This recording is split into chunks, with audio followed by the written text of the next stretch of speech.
Hi అండి, అందరికీ నమస్కారం. మీ శ్రీధర్ మాట్లాడుతున్నాం. ఈరోజు ఈ మొక్క విశిష్టత ఏంటన్నది తెలుసుకుందాం మనం.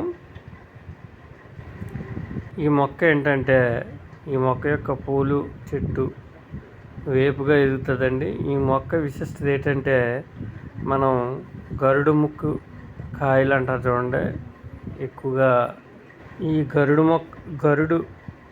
మొక్క యొక్క విత్తనాలే గరుడు ముక్కు కాయలు అంటారండి. గరుడు ముక్కు కాయలు అంటే బాగా వంగు ఉంటుంది. కాయని మీకు క్లియర్గా చూపిస్తాను.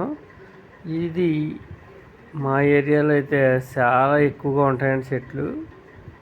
ఇవి ఎక్కడో దొరుకుతాయని మనం అనుకునేవాళ్ళం, కానీ మన పరిసరాల ప్రాంతాల్లోనే ఈ యొక్క గరుడు ముక్కు చెట్లు చాలా ఎక్కువగా ఉంటాయండి.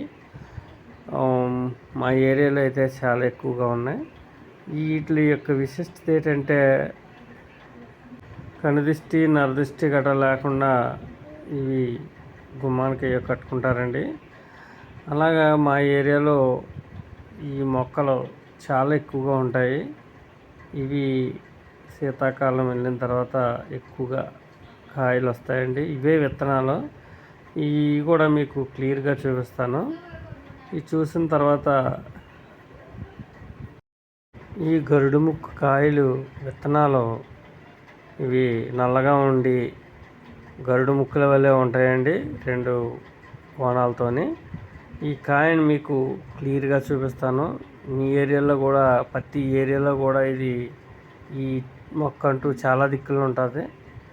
నీరు లేని ప్రదేశంలో కూడా ఇది ఎక్కువగా మంచి పుష్కలంగా తేపగా ఏపుగా ఎదుగుతుందండి.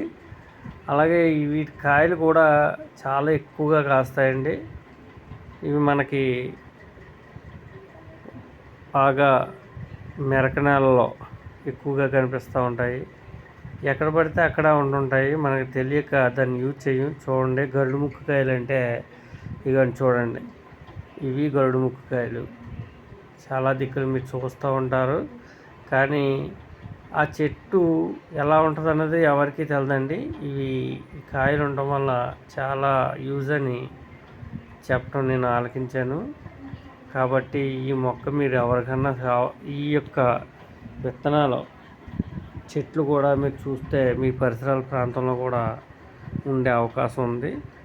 ఇవి ఎక్కువగా ఈ చెట్టు కాయలు, ఈ మొక్క యొక్క విత్తనాలు చాలా ఎక్కువగా కాస్తం జరుగుతుందండి.